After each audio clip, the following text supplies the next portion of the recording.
அது ரொமான்ஸா பேசுறது இல்ல, ரொமான்டிக்கா பேசுறது.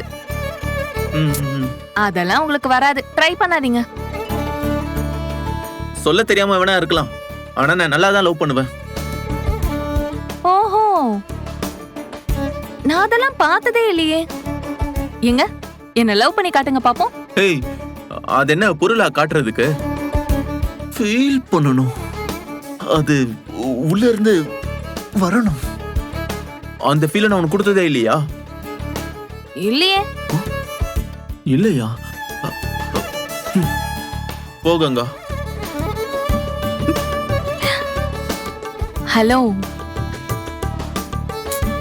ஹலோ,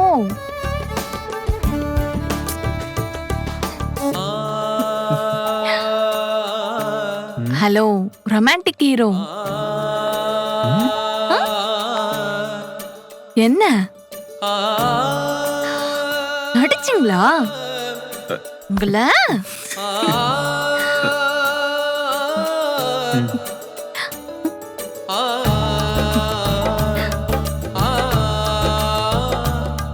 ஏங்க, புதுசா கல்யாணம் ஆனப்ப கூட சார் இப்படி எல்லாம் பண்ணதே இல்ல, இப்ப என்ன திடீர்னு? அப்போல இருந்து மனசுல வச்ச ஆசைதான் இதெல்லாம். இப்பதான் வெளிப்படுத்துறதுக்கு சூழ்நிலை அமைஞ்சிருக்கு, வெளிப்படுத்திக்கிட்டு இருக்கு. காவேரி, காவேரி இங்க வா. மா வரேம்மா, வரேன்.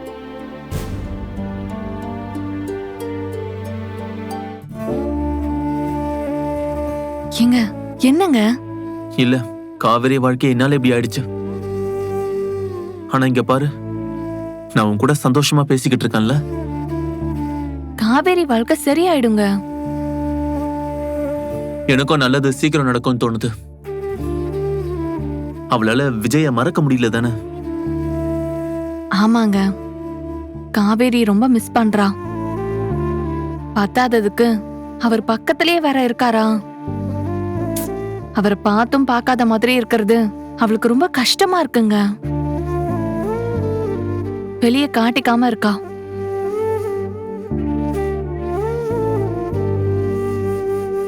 அம்மாவுக்கும் அவ படுற கஷ்டம்லாம் தெரியுது.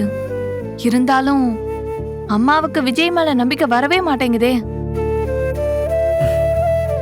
விடு கங்கா, விஜயம் காவேரியும் தான் ஒண்ணு சேரணும்னு இருந்தா அதை யார் மாத்த முடியும்? நல்லது நடக்கும்னு நம்புவோம்.